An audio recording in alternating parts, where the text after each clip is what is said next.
Breaking news है share कंदा इस्लामाबाद में पाकिस्तान ऐं अमरीका नए दौर में दाख़िल थी रहा आहिनि। चूंड वज़ीर आज़म जो पाकिस्तान ऐं अमरीका में लाॻापा मज़बूत थी रहा आहिनि।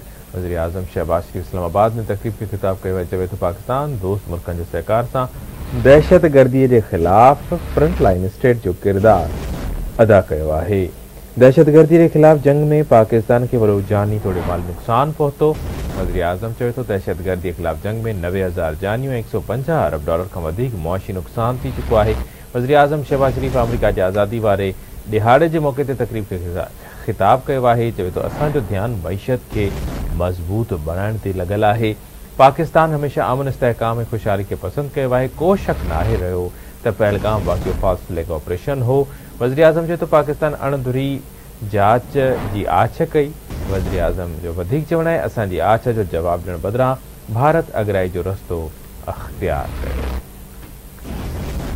इस्लामाबाद में अवां खे आगाह कंदासीं। वज़ीर आज़म शहबाज शरीफ अमरीका के आज़ादी वारे दिहाड़े के मौके ते कोठायल तकरीब से खिताब किया। चवे तो पाकिस्तान ऐं अमरीका में लाॻापा मज़बूत थी रहा आहिनि। पाकिस्तान दोस्त मुल्कनि जे सहकार सां दहशतगर्दी के खिलाफ फ्रंट लाइन स्टेट जो किरदारु अदा कयो आहे।